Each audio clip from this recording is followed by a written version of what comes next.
Ika-day 84 na ng ating Kasangga Vlog Challenge, Kasangga. At hanggang ngayon, Kasangga, di ka pa rin nakaka-follow sa ating Jumel Ignacio Official. Mag-follow ka na, Kasangga, dahil take note, Kasangga, 365 vlogs to. Marami pa tayong ilalabas na content in the future. Kasi, Kasangga, dito sa Sydney, meron tayong kalaban dito, Kasangga. Kahirapan ng ating sitwasyon dito, Kasangga, ang ating kalaban. At hindi madali yung, Kasangga. Dahil most of the time tayo ay puspos na magtrabaho. At pinaniniwalaan ko, Kasangga, na tanging pagninegosyo dito ang sagot para makaalis tayo sa sitwasyon natin na yun. Magnegosyo tayo dito, Kasangga, ng legal. Nang hindi tayo patago-tago, Kasangga.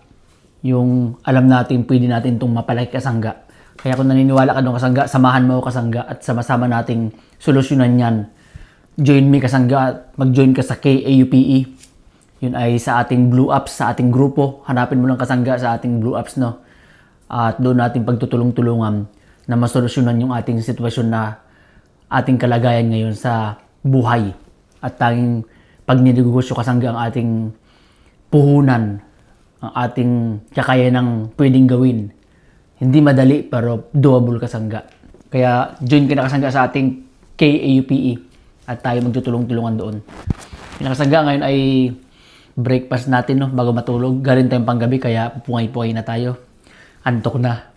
Kaya talagang gusto ko na matulog, kaya lang gusto ko munang kumain. Yun lang, Kasangga.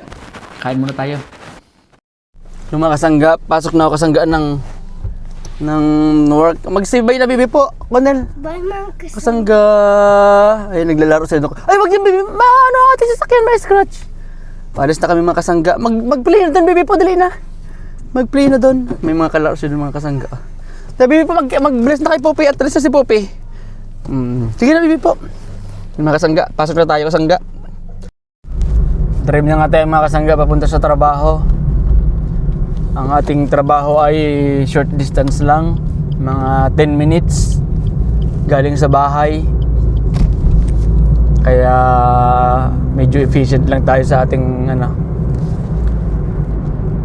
travel. Hindi ganun kalayo. Pasok tayo, mga Kasangga.